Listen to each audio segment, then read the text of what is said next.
instead of me driving the car, I want to be sitting in the back seat. Mm-hmm. And I want somebody else to drive the car, but I want to be able to tell him what it is that needs to be done. Mm-hmm. Right? Because he knows his business better than anybody else. But right now, it's like he's working in the business every single day. He never is really working on the business. Mm-hmm. Because he's doing this, doing it, and all. And the next you know, weeks and weeks and months go by. And he's been at this for 10 years. He's still been the same for souls.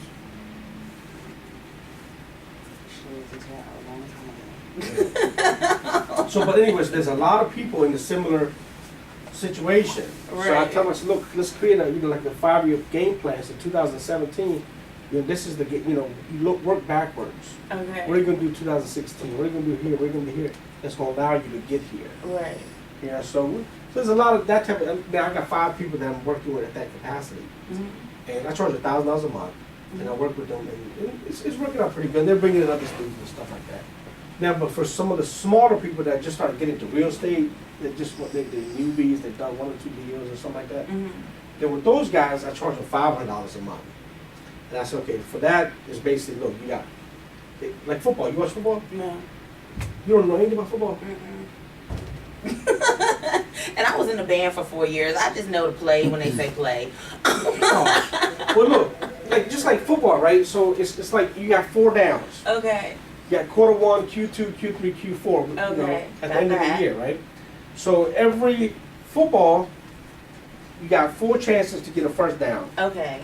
Then you got another 4 chances to get another 10 yards, and another 4, and eventually you're going towards to win, to score a touchdown, right? Every month has 4 weeks, right? So every week has a result. Every play has a result, right? So it's kind of just like football in a lot of ways. Okay.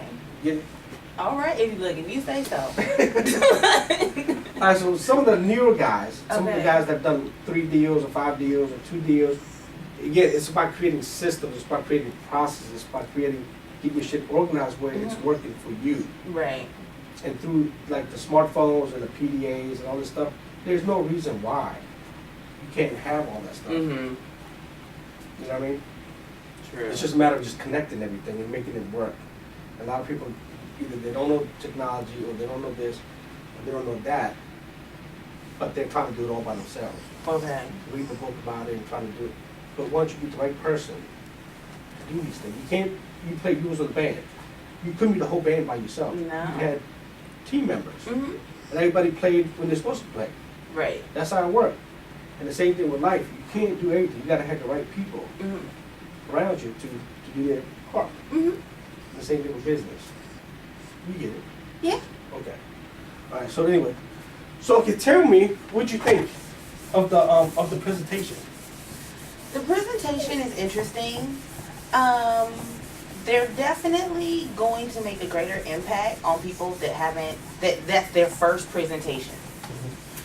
Especially because once you look at it, you realize, interestingly enough, it's not really a unique concept in real estate. So that's the first thing that they're going to run into is people are going to want to know exactly how it differs because every company I've ever worked for has had the same concept. Yes. Every company has paid 6 levels deep. Realty Direct pays 5 and Prudential pays 5. Okay. I don't know if one Is Prudential still around? Prudential Carruthers. They're actually gaining offices. They're up to 150. Okay. And who's like Realty Direct? Yeah. Okay. And so that's one of the things that if agents have actually looked at presentations for different companies, the smaller companies aren't going to have, I guess, incentive programs, but the larger companies definitely have them. The other thing that is the same is that most of the companies, it's like, okay, well, we're Prudential, well, I was with Prudential Carruthers. They have their 150 offices. It's interestingly enough that when times got hard and like the Prudential in Fort Washington, they bought them out. They stopped. Prudential Carruthers bought out Prudential. Well, they just bought other franchises. Yeah, they bought out all the different franchises. Right. That's how they increased their number of offices. Right. And so because they're part of the Prudential network, what they do is, interestingly enough, I don't know if you know Tommy Carruthers, but Brian Carruthers happens to be his brother. So Mr. Carruthers had two sons. One runs Prudential Carruthers. The other one runs the law people. Okay. What is their prepaid legal? Okay. Which is interesting because every Prudential Carruthers agent gets a free prepaid legal. I'm like, are you serious? Yeah. But what they did is they actually expanded their offices, and they expanded, and now they have so many offices that they can actually do the, if you bring agents on to any other Prudential, you still get credit and all of that stuff. So a lot of companies do the team building across the country. Realty Direct does the same thing because interestingly enough, I believe they started in Florida. So no matter where you bring an agent onto Realty Direct, you still get credit. Okay. The thing that they're going to run into issues with is obviously the fact that people take a little bit less for the team building because like at Realty Direct we don't. You don't take what? They don't cut your individual commission because of team building. Okay. And that was one of the first things they stated in their presentation. Is they were like, okay, well if this person normally got $7,000 from this deal, they would get $6,200, but they also get the money added in from all the other people on their team and everything like that. And that's a great idea, except that some companies they take the cut on the company side. So like, but if you were at one place and let's say you were at a 50-50 split. I mean, if you're at a 50-50, it's a much better deal. Right, but if you were at another place where you were, let's say, 100% split, and you go from 100 to a model where you're getting like 87%. But then if you look at, okay, the 100 and then you look at the 87, yeah, there's a difference. But that difference is, okay, what do you get for that difference? Well, why should I make that switch because I'm going to be losing? That's the one thing, and that's why I say it depends on which company the agent comes from. Because agents that are coming from a company where they're on a split that's in increments and you have to gain tiers, and sometimes they kick you back a tier if you don't get to a certain place every year and things like that, they're going to be great. Even agents that pay, say, a desk fee. I think that in particular, it doesn't compete with Realty Direct, but it will compete with everybody else. Okay. Because like I get 105%.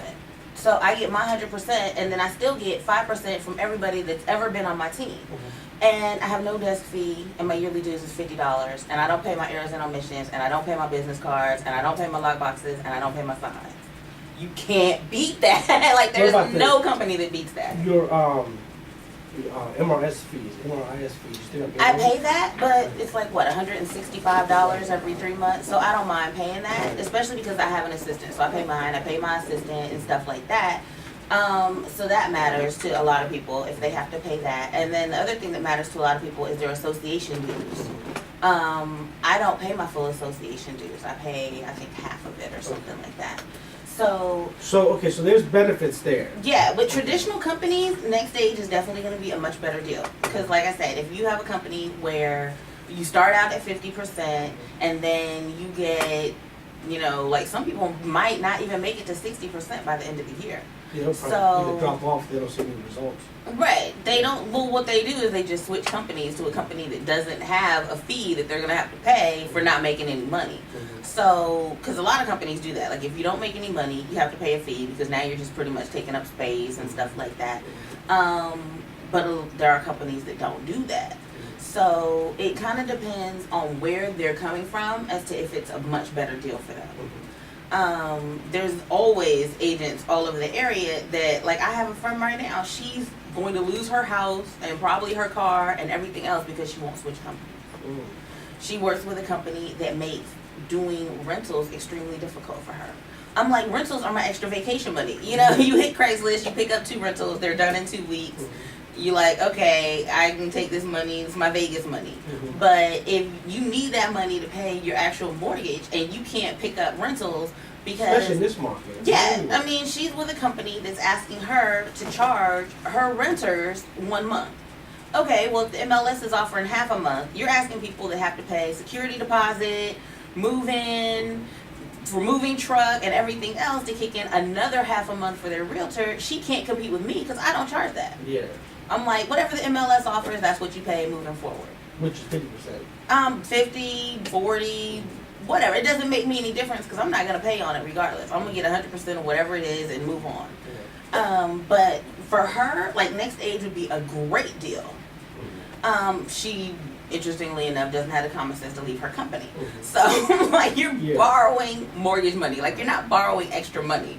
So that's the position some realtors are in. They're actually borrowing mortgage money from their parents or whoever else, and it would be a great deal for them. Well, let me ask you this.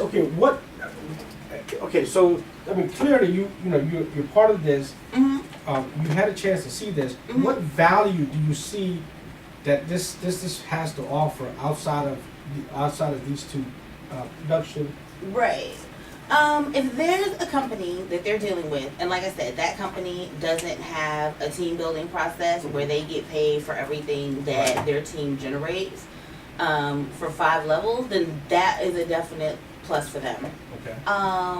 The other thing is, it does go beyond your immediate team, because you have the people that build their team, and it really, that's the dead end of it, because they don't see any reason to add extra people under their team members. So I see them having an advantage with that. But in the end, they're going to lose a certain number of people just because multi-level marketing is multi-level marketing, and realtors tend to avoid it. As a people, they're suspicious of it. So most realtors are like, they get into real estate, interestingly enough, because they don't want to work necessarily with other people. And I'm different in that, and Clint is different in that. And there's a lot of realtors, but I would say only 25% of them want to work with other people. Well, and see, that's, and you're right, there's a lot of people like that. But what I try to tell people is where things were in 2000 and where things were in 2005 and where we are in 2012, this is a totally different environment. If you don't like working with people, stay the fuck home. Right. This is not for you. Right. This is where you have to today, Facebook, Twitter, LinkedIn, you got to build who you are. You got to work with people. You have to build connections. This is a people business.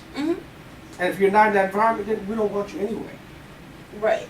Because you're not a good fit for us. We only want people that's a good fit for the overall structure. Right. And if that means, that you have to be people working is a must, then hey. And then plus this environment, it requires people today to think a lot more. It requires the agents to do a lot more. It requires the agents to roll up their sleeves and really go out there and get the business. Whereas in 2000 here, you didn't have to do anything. You could have just put up a sign and you had buyers coming to you. Right. And people got spoiled in the last 5 or 6 years. But see, then that's also, I've never been a big listing agent. I'm not big on listings. So to me, there's less work now. Right. Because I don't have to actually fight people to accept my offers. Like, I have to do a listing tomorrow. And I'm literally, if I hadn't known this woman for the last 10 years of my life, I would not be listing her house. Yeah. I don't like to do listings, ever. I've never been I'll take your listings. I'm like, I have to do it. I have to do it. You take your listings? I have to. Yeah. And it's one of those things. I'm the reason I told her not to buy the house in the first place, but she bought it. But see, without listings, people don't last. You gotta have listings in order to last in this market. But see, that's not true in this market. Why? Because in this particular market, if you don't have buyers, you don't last. You can list it all day, and if it sits out there for 600 days, it does nobody any good. You have to find the people to buy it. And that's the problem that a lot of agents are having, is that they've operated under the listing model for their entire career, and now listings are coming out of your ears. You can get listings for free from the federal government. You can get listings from your broker if you're willing to turn on the electricity. Listings will fall on you out of the sky. But if there's nobody available to buy them, it doesn't make any difference. And so that's what a lot of them are having their frustration with now, is because they've always been told, list everything you can. And they're listing it, and they're putting it on the market, and it's just there. Well, let me ask you a question. And they're like, what now? No, I hear you. And I've in the last... They're starting to move now. In the last, maybe since late part, before Christmas to now, the last maybe 25, 30 business days, I've spoken with, 30 plus broker owners and agents and people who are producing, as well as people that want to get in the game. Right. So I spoke to all layers of people. But I know one thing, just in terms of business, in terms of logic, right? So if you look at, right now we're in January. Okay, and you got April, you got May, June, July. Right? So this is where really things start to pick up. When the buyers really start to get off the fence, the snow's melting, the rates are low, the leases are about to expire, the kids need to make a change in the school district, Right. whatever the case is. So this is when the buying activity picks up. I know one thing, that just being in business overall, that if I could use this time of the year to get 100 listings or 50 listings or 40 listings, the buyers are going to come.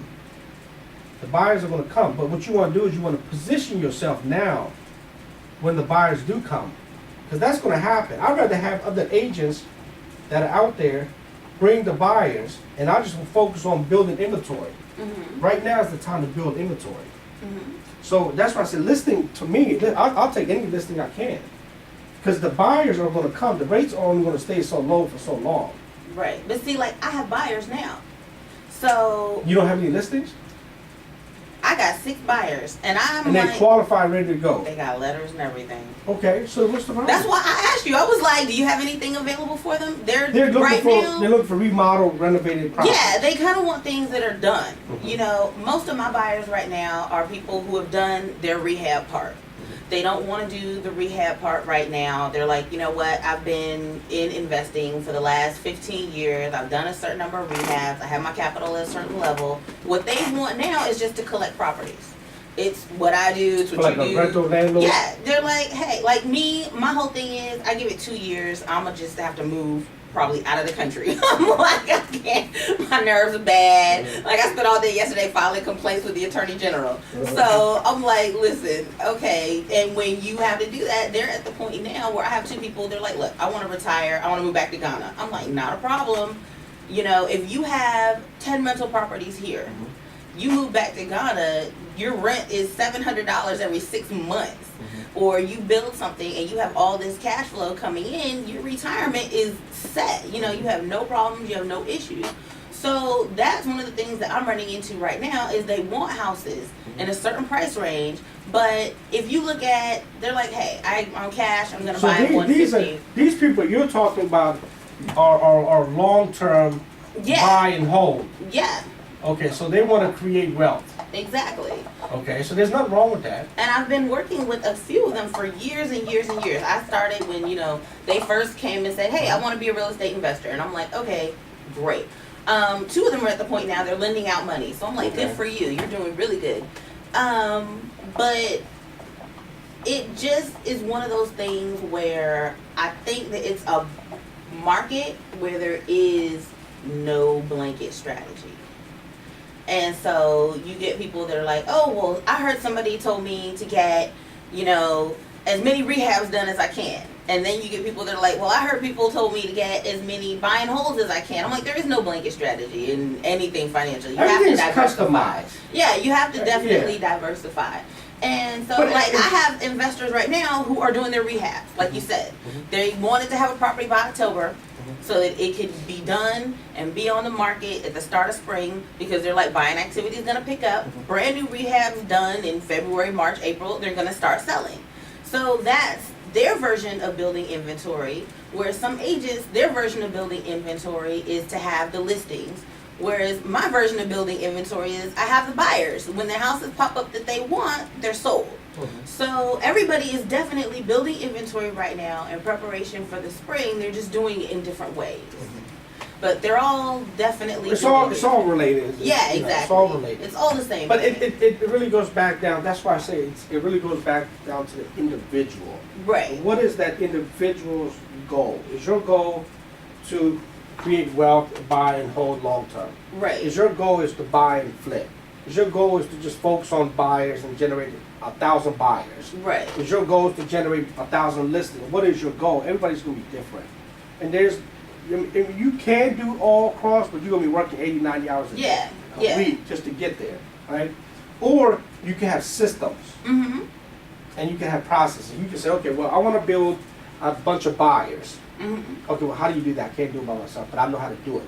But if you could create a system where you have 2 or 3 people that are doing that for you, and they go from 0 buyers to 5 to 10 to 15 to 20, some are going to be credit challenged, Some are gonna need to go through like a credit clinic to kind of get up to 680. But they might be ready by April or May. Right. You said, okay, I'm gonna create this department here, I'm gonna put one person there, and that's what they're gonna focus on. I'm gonna focus on expired listings, withdrawal listings, temporary listings, put a person here.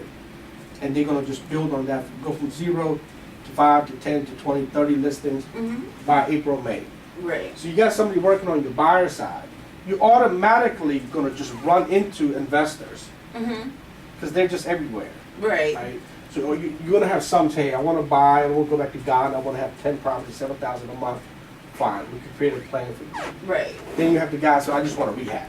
Right. Okay, I got a plan for you. So you can have all of these things. Yeah. It's a matter of just creating the right systems and the right processes. So it doesn't matter if it's Next Stage or Realty Direct, but the bottom line is all of this is human driven. Yeah. It's all people driven, it's human driven. You gotta have good people, they gotta understand how to work with people, and everybody's gonna have different, some people are better working with buyers, some people are better working with sellers, some people are better working with investors. But you gotta create the right team. And that's what it comes down to. The reason I bought Next Age is because of everything that I do on the investment side. I do everything outside of what agents do. But this allows me access to the agents. And it allows me to bring the whole investment world and the retail world, allows me to bring it together and remove any type of barriers.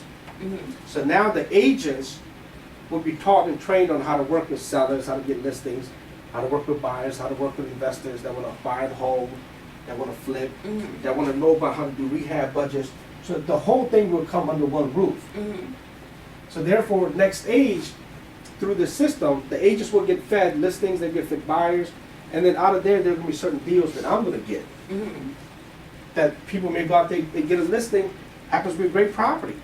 It makes sense. They want out, then maybe I can buy it. And it goes back to the whole program we did in February last year about the property locator. Instead of having an individual go out there and do it that's not licensed, but have a licensed agent go out there and do it, that has a lot more value. Okay. Does that make sense? So if you're a homeowner, It makes sense in theory, yes. yeah. If you're a homeowner, somebody knocks on your door, says, hey, I'd like to come in and look at your house and see if I can give you a fair value price or whatever to see if you want to sell it. But if you have somebody come and knock on your door, say Remax or Next Stage or whatever, there's a lot more credibility behind one person versus the other person. There is credibility. And the whole insurance part and ethics. And, this person will A be lot fine. of, yeah, it always depends on who you talk to. Yeah. Because I get some homeowners, they're like, hey, I don't want to talk to the agent. And I get some homeowners, they're like, help me. I'm like, so yeah, I definitely see where it can have more credibility if an agent is asking them if they want to sell their house. So yeah. So okay, so what do you think about like what I'm working on? How this thing from where we were in January, we started doing the training stuff, and then now we got into this realty side of things, and now we're basically training agents. And we're still teaching a lot of the investors, but we're telling the investors, hey, if you really want to get in the game and you really want to get referral fees from agents, well, agent could give you a referral fee if you're another agent. But if you're not, if you're just a wholesaler, technically the agent cannot pay you. Right. So it's just a matter of connecting the dots. And a lot of investors that are out there, these wholesalers, if they go get their license, it makes more sense for them. Because they got access to the back end, they got access to training, they got access to, referral fees from other agents. It's like different doors open up. Right. And that's what I'm trying to teach a lot of these wholesalers and these little investors out there. That's an option. It's definitely an option. Yeah. And you should consider that because it gives you a lot more, it reduces the risk in a lot of ways. And it gives you additional income. It reduces risk, but it also elevates risk. Because once you're licensed, there's certain things you just can't do and say. Yeah, So there's a gray area. There's a give and take to it. Yeah. Because there's been certain properties I just walked away from. Like, you know what? I see what y'all got going on, but I personally can't be involved. If I wasn't licensed, and that's a good thing, though. Great. But I'm licensed, and yeah, but that's a good thing. You don't want to get yourself into any type of bad. I mean, if you know there's something wrong with the house. Some of it's definitely borderline. Yeah. Like, don't what are you up to? Yeah. And there was a rash of them when HUD had their fire sale and they dropped the prices, and I think they were like 40% of what HUD was previously listing them for. People picked up all kinds of properties. They got them under contract. They wanted to wholesale them. And I ran into 3 people in the same week. They were like, oh, well, we're not selling the property. We're selling the company that owns the property. I'm like, you can't do that. Did your broker tell you can do that? Like, that's not even legal. You can't circumvent HUD like that. They will find you. So some people don't necessarily have the broker training that they should have. But these were licensed agents who put this stuff in the MLS like this. I was like, you can't be serious. Yeah, no, well, that's going to happen regardless. It's just right. I'm like,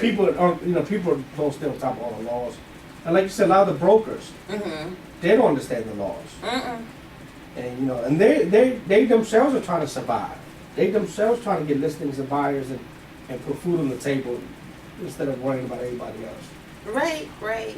So. Which I still don't understand. My whole thing is this, bottom line, I just don't understand real estate agents that don't realize they need rental property. Income. You're a real estate agent. I mean, and people get mad and they're like, oh, well, because I generally go to California from December to March. I'm like, look, if you're working with me, you're an investor, make sure you get your crap by Thanksgiving because I'm leaving. The only reason I'm not leaving is my mom retired and moved in with me. Now I'm like, like, I can't. Well, I mean, a lot of agents got spoiled. A lot of them got spoiled around this time of the year. And they've made $300,000, $400,000, $500,000, and they've got to a certain level. They did nothing with it. And I'm like, what are you doing? Yeah, they feel like they don't want to come back and deal with the renters and stuff. So, but you know what? The strong will survive, and the people will do what they need to do during this time, and they'll get I'm like, renters are consistent money, and I run into realtors all the time. I'm like, you've been doing this for 20 years. How do you plan to retire? Well, okay, tell me. So, in the Realty Direct, so I'm trying to still understand, how's the Realty Direct model different than Next Age? I mean, so you mentioned there's no fees. No. Right? So I don't take a cut in commission for the multi-level building. Okay, so you don't take it. So what does that mean? Take no cut. No cut. To commission. So, okay, if you sell, from what I understood from the presentation, if an agent has a commission of $7,000, what they did, which was truly to their detriment, is that they tell you in the first 2 minutes, okay, if you're with another company and you're at an 80-20 split, your commission will be $7,000. And then they let you know with us that same commission would be $6,200. So basically, they take a little piece from everybody to make up for the multi-level part. Next Stage? Yes. Okay. What is happening is that spreads out, and you tend to be compensated if you have people under you, but your bottom people aren't going to be compensated for that loss in income. So what's going to happen is your bottom layer, you're going to have to rebuild constantly because there's no floor underneath it. They're going to fall out because they're like, okay, well, I was making a certain amount before, and until they are able to recruit other agents under them who are actually producing, in reality, they're taking a cut in pay. So if they don't join Next Age with producing agents already established under them, they're going to take a cut in pay. And that comes to be an issue with certain people because they're like, okay, well, am I going to be able to recruit 3 agents who are producing in a reasonable amount of time? Whereas, with Realty Direct, and I've been with them all these years, and I haven't recruited other people because I'm like, it's just not my thing.